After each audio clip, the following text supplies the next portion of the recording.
नमस्कार दोस्तों, स्वागत है आपका। दोस्तों यह मॉडर्न हिस्ट्री की तीसरी वीडियो है और इसमें बहुत ही महत्वपूर्ण क्वेश्चन है दोस्तों। और क्वेश्चन नंबर 3 को पहले रखने का एक विशेष कारण है और देखते हैं। क्वेश्चन यह है कि रॉयल कमीशन का गठन किसके लिए हुआ था।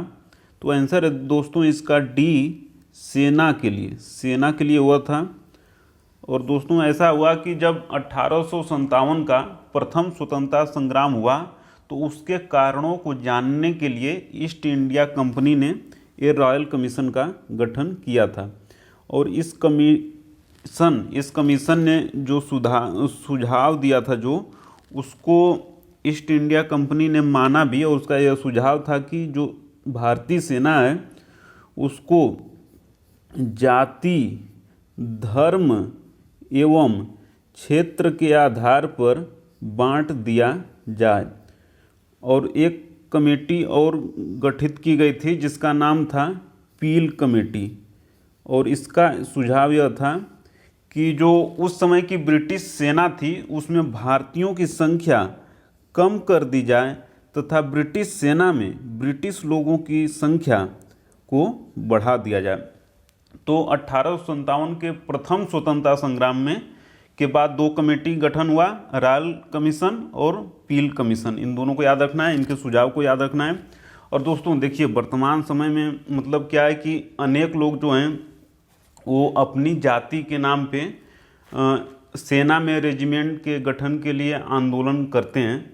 उनकी भावना का सम्मान है, किंतु मुझे 2 मिनट में केवल 2 बात कहनी है। पहला कि ईस्ट इंडिया कंपनी ने सेना में रेजिमेंटों का गठन जाति, धर्म एवं क्षेत्र के आधार पर इसलिए किया था ताकि सैनिक बटे रहें एवं 1857 जैसा प्रथम स्वतंत्रता संग्राम भविष्य में फिर कभी नहीं हो पाए। और साथ ही ईस्ट इंडिया कंपनी भारतीय लोगों के बल पर ही भारत पर शासन करती रहे अनवरत रूप से। और इसलिए वर्तमान समय में भारत को एकजुट रखने के लिए आवश्यक है कि किसी भी जाति के नाम पर सेना में रेजिमेंट का गठन न हो, एवं जो पहले से सेना में रेजिमेंट का गठन जाति के नाम पर हुआ है तो उसका नाम बदल दिया जाए ताकि अन्य लोगों को मोटिवेशन न मिल पाए। और दूसरी बात यह है दोस्तों, दूसरी बात पहली बात से ज़्यादा महत्वपूर्ण है, एवं वह यह है कि जो लोग रेजिमेंट का गठन अपनी जाति के नाम पर करने के लिए आंदोलन करते हैं उन लोगों से प्रार्थना है कि वो लोग भारत के सभी गांवों में वर्ल्ड क्लास प्राइमरी स्कूल एवं लाइब्रेरी हो, ऐसा होने के लिए आंदोलन करें। क्योंकि दोस्तों जब हम पढ़ेंगे तभी तो हम बढ़ेंगे, और जब हम बढ़ेंगे यानी कि जब भारत के नागरिक बढ़ेंगे तभी तो भारत बढ़ेगा। क्योंकि भारत या कोई भी देश नागरिकों से ही तो बनता है। और साथ ही दोस्तों सबसे महत्वपूर्ण बात हमें यह याद रखनी है कि भारत में कोई 35 करोड़ या 15 करोड़ लोग नहीं निवास करते हैं, बल्कि 135 करोड़ निवास करते हैं भारत में मानव। और इन मानव को अगर मानव संसाधन यानी ह्यूमन रिसोर्स नहीं बनाया गया तो ये मानव आपदा, ह्यूमन डिजास्टर बन जाएंगे। दोस्तों कहना बहुत कुछ है, बारी बारी सबकी बारी आएगी। अभी देखते हैं पहला क्वेश्चन।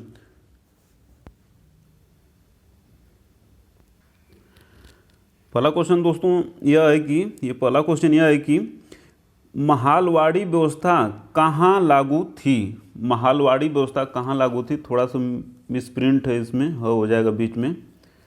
तो देखिए, महाल मतलब गांव होता है।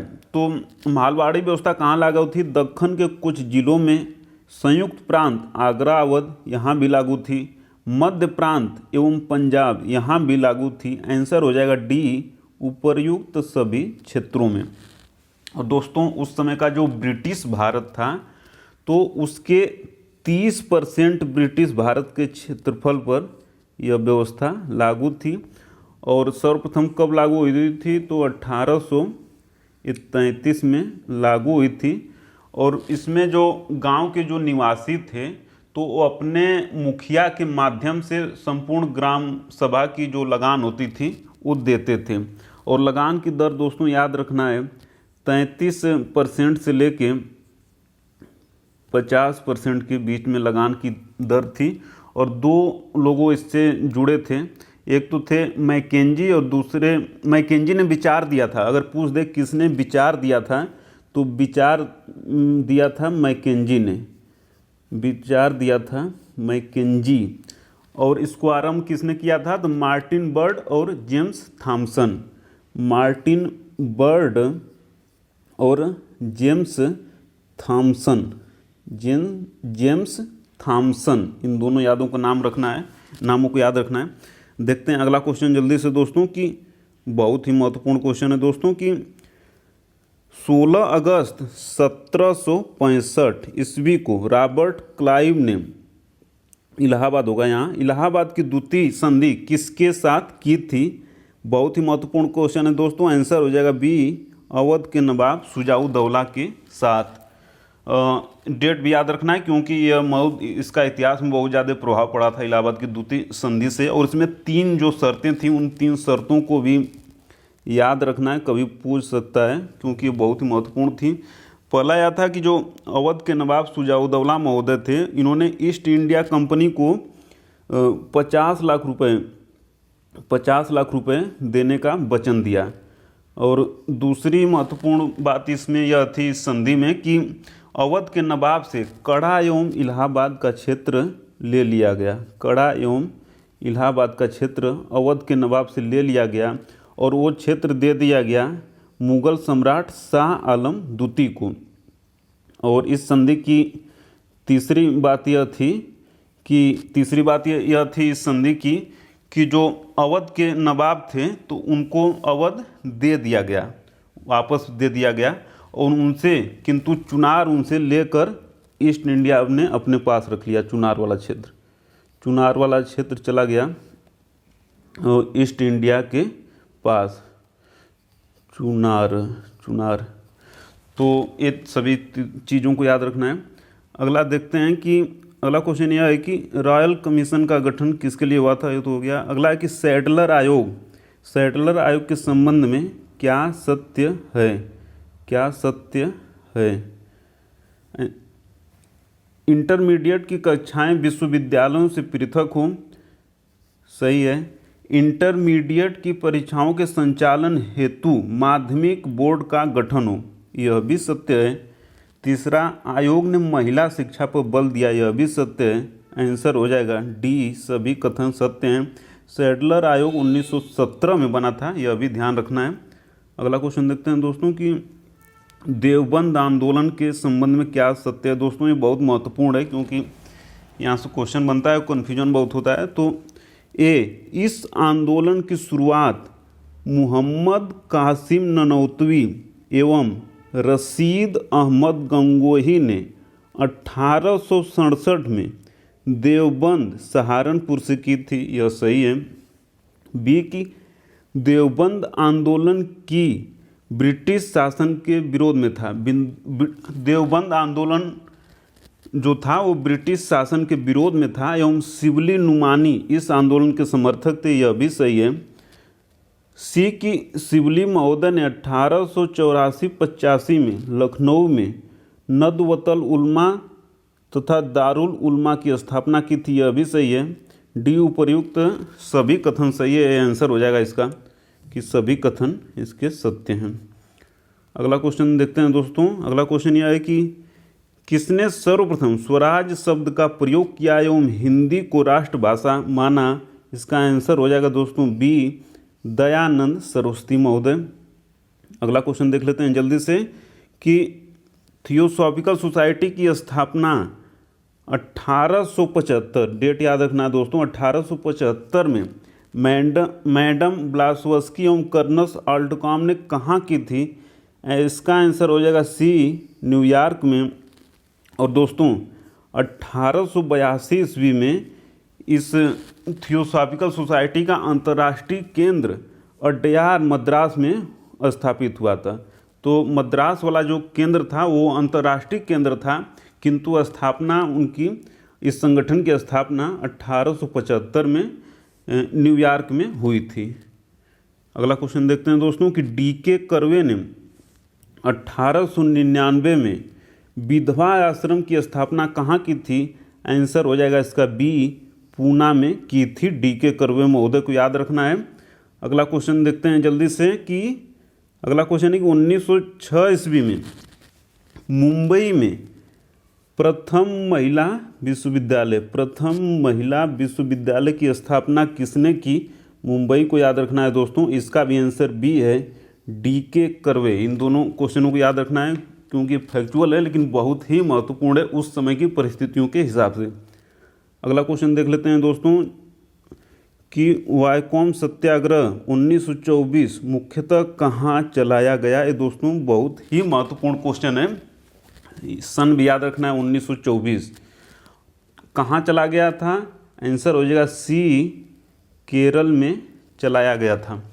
ये जगह भी याद रखना है, केरल। और इसके जो वायकोम सत्याग्रह आंदोलन था तो उसके 3 या 4 महत्वपूर्ण नेता थे, उनको भी याद रखना है। और तो एक तो पहले ये थे कि नारायण गुरु, श्री नारायण गुरु महोदय थे, श्री नारायण महोदय। दूसरे थे इनके एन कुमारन महोदय थे। तीसरे थे माधवन महोदय, माधवन जी थे। और चौथे नंबर थे सबसे महत्वपूर्ण पेरियार जी, वो भी इस आंदोलन से जुड़े थे दोस्तों। 1924 तो याद ही रखना है, वायकोम सत्याग्रह, केरल। और सबसे महत्वपूर्ण कि किस लिए चला था यह सत्याग्रह? तो मंदिर में प्रवेश के मुद्दे को लेकर। अगला क्वेश्चन देखते हैं दोस्तों। अगला क्वेश्चन यह है कि बारदोली सत्याग्रह 1928 का नेतृत्व किसने किया? बारदोली सत्याग्रह 1928 भी याद रखना है। तो आंसर इसका बी, वल्लभ भाई पटेल। दोस्तों उस समय हुआ यह था कि जो कपास उपजाते हैं गुजरात में, अभी भी मतलब बहुत ज़्यादा उत्पादन होता है, संभवतः पहले नंबर पर होता है कपास का उत्पादन। तो उस समय भी था, तो उस समय कपास की कीमत मतलब गिर गई थी, लेकिन सरकार ने भूमि कर को 30% बढ़ा दिया था। भूमि कर को 30% बढ़ा दिया था, तो इसी मुद्दे को लेकर आंदोलन चल रहा था। और फिर तो सरकार ने 2 अधिकारियों को नियुक्त किया था वो जांच के लिए कि मतलब क्या किया जाए इसमें। वो अधिकारियों का नाम भी याद रखना है। एक तो थे अपने मैक्सवेल जो क्रिकेटर हैं, उनसे नाम को याद रखना है। मैक्सवेल थे अधिकारी, जांच अधिकारी थे। और दूसरे अधिकारी थे ब्रूमफील्ड, ये जांच अधिकारी थे।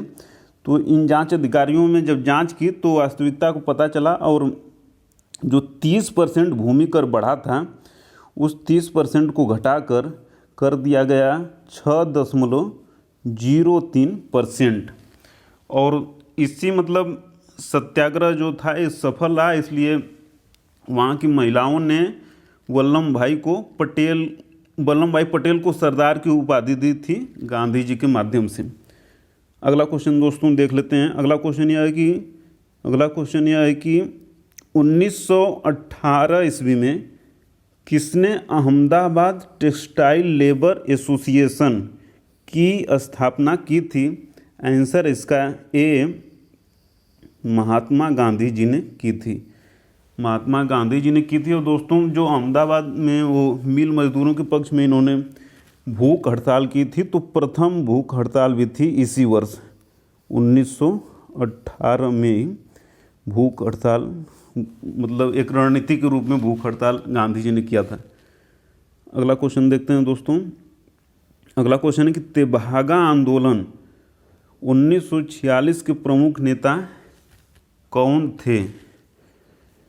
तेभागा आंदोलन 1946 के प्रमुख नेता कौन थे? दोस्तों आंसर हो जाएगा ए, कंपाराम एवं भवन सिंह। और दोस्तों यह आंदोलन कहाँ हुआ था? तो यह आंदोलन हुआ था बंगाल में। और साथ ही यह भी रखना है कि आंदोलन चलता रहा आज़ादी के बाद तक भी। और जो किस लिए चला था? तो उस जो बटाईदार होते हैं उन्होंने उपज में 1/3 अपने लिए मांग की। उपज का 1/3 बटाईदारों ने मांग की, इसीलिए इसका नाम तेभागा आंदोलन भी पड़ गया। अगला क्वेश्चन देखते हैं दोस्तों कि 1881 का कारखाना अधिनियम किसके समय आया। बहुत ही महत्वपूर्ण दोस्तों है 1881 कारखाना अधिनियम। आंसर है बी, रिपन के समय आया। और इसमें दो महत्वपूर्ण प्रावधान है, उनको भी याद रखना है क्योंकि क्वेश्चन पूछ सकता है कथन कारण देखें। तो पहला ये था कि जो 7 वर्ष से कम आयु के बालक हैं उनको कारखानों में काम करने पर प्रतिबंध लगा दिया गया, यानी कि 7 वर्ष से कम आयु के बालक कारखानों में काम नहीं कर सकते हैं। दूसरा यह था कि महीने में, यानी कि प्रति महीने 4 दिन की छुट्टी का प्रावधान था इसमें, 4 दिन की छुट्टी प्रति महीने, और 7 वर्ष से कम बालकों का कारखाने में काम करना प्रतिबंधित कर दिया गया था 1881 कारखाना अधिनियम रिपन के समय। अगला क्वेश्चन देखते हैं दोस्तों। अगला क्वेश्चन यह है कि एम.एन. रॉय ने 1920 ईस्वी में भारतीय कम्युनिस्ट पार्टी की स्थापना कहाँ की थी। दोस्तों एम.एन. रॉय को याद रखना है, 1920 याद रखना है, भारतीय कम्युनिस्ट पार्टी याद रखना है। आंसर है इसका सी, ताशकंद में की थी। और जब ताशकंद का नाम आ ही गया है तो दोस्तों एक तथ्य को अनेक तथ्य से जोड़ना है, तब चीज़ें भूलेंगी नहीं। तो ताशकंद समझौता भी हुआ था 1966 में, कि जब 1965 में भारत पाकिस्तान में युद्ध हुआ था तो हम लोग जीत गए थे, तो उसी के संबंध में ताशकंद में समझौता हुआ था। ताशकंद समझौते में 3 पक्ष थे, 3 लोग थे। एक तो उस समय के सोवियत संघ एवं वर्तमान रूस के राष्ट्रपति थे ब्रेजनेव महोदय थे, और दूसरे पाकिस्तान के प्रधानमंत्री अयूब खान, और भारत के प्रधानमंत्री श्री लाल बहादुर शास्त्री जी। और दोस्तों यह भी याद रखना है कि हमारे प्रधानमंत्री जी की मृत्यु इसी समझौते के दिन ही हो गई थी, एक दिन बाद ही हो गई थी, वहीं पे ताशकंद में ही। तो इन सभी तथ्यों को ध्यान रखना है। अगला क्वेश्चन देखते हैं दोस्तों। अगला क्वेश्चन यह है कि महात्मा गांधी के नाम से पहले महात्मा कब जुड़ा। तो दोस्तों महात्मा गांधी के नाम के पहले महात्मा कब जुड़ा दोस्तों, तो यह आंसर हो जाएगा चंपारण सत्याग्रह के समय। और चंपारण सत्याग्रह आप जानते हैं कब चला था, ये समय याद रखना है। तो चंपारण सत्याग्रह चला था 1917 ईस्वी में। और चंपारण सत्याग्रह के संबंध में यह भी याद रखना है कि भारत में गांधी जी का पहला सत्याग्रह था। गांधी जी का भारत में पहला सत्याग्रह था। और गांधी जी दक्षिण अफ्रीका से आए थे कब, 1915 में आए थे। सब कुछ याद रखना है। अगला देखते हैं क्वेश्चन जल्दी से कि 1876 में गठित इंडियन एसोसिएशन का अध्यक्ष कौन था दोस्तों। आंसर है ए, सुरेंद्र नाथ बनर्जी थे। और इसके महासचिव थे आनंद मोहन बोस, यानी कि इन दोनों लोगों ने मिलकर इंडियन एसोसिएशन की स्थापना की थी। और सुरेंद्र नाथ बनर्जी ने एक बहुत ही प्रसिद्ध किताब लिखी थी, उसका नाम है a nation is making. A nation is making उस किताब का नाम है। इन सबको याद रखना है। और अगला क्वेश्चन देखते हैं दोस्तों। अगला क्वेश्चन यह है कि भीखाजी रुस्तम कामा ने भारत का तिरंगा कहाँ फहराया था दोस्तों। बहुत ही महत्वपूर्ण क्वेश्चन है। इसका आंसर हो जाएगा ए, स्टुटगार्ट जर्मनी में। क्वेश्चन यह बन सकता है कि कब फहराई थी, तो आंसर हो जाएगा 1907 ईस्वी में। भीखम जी रुस्तम कामा, इनका नाम याद रखना है दोस्तों। पूछेगा संभवतः नहीं, लेकिन यह भी याद रख लीजिए कि उस झंडे के 3 रंग थे। 3 रंग थे उस झंडे के। एक तो था हरा, दूसरा था पीला, और तीसरा कलर लाल था, यानी कि हरा पीला एवं लाल 3 रंगों से निर्मित हुआ झंडा था। अगला क्वेश्चन देखते हैं दोस्तों कि दामोदर एवं बालकृष्ण चापेकर बंधुओं ने पुणे के प्लेग कमिश्नर रेंड एवं एमहर्स्ट की हत्या कब की थी? आंसर है बी 1897 में।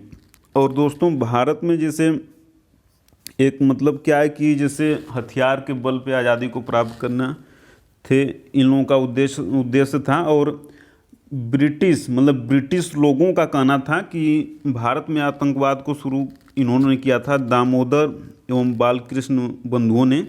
उनके लिए वो आतंकवादी थे, हमारे लिए देशभक्त और महान स्वतंत्रता संग्राम थे। सबके अपने अपने सत्य होते हैं, हमारा सत्य यही है।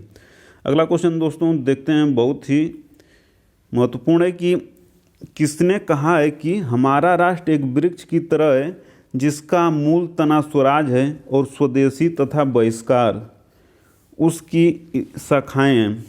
तो एक कहा था बाल गंगाधर तिलक महोदय ने, जब स्वदेशी आंदोलन चल रहा था उसी समय कहे थे। तो इन सब तथ्यों के ध्यान रखना है दोस्तों। तो दोस्तों ये रहा आज का वीडियो। और दोस्तों देखिए, निरंतर सुधार का प्रयास करते रहना ही जीवन है, और तो और सुधार किया जाएगा और भविष्य में और बेहतर किया जाएगा। और दोस्तों वीडियो को अंत तक देखने के लिए, लाइक शेयर कमेंट एवं सब्सक्राइब करने के लिए आपका प्रेम पूर्वक बहुत बहुत धन्यवाद दोस्तों, बहुत बहुत धन्यवाद।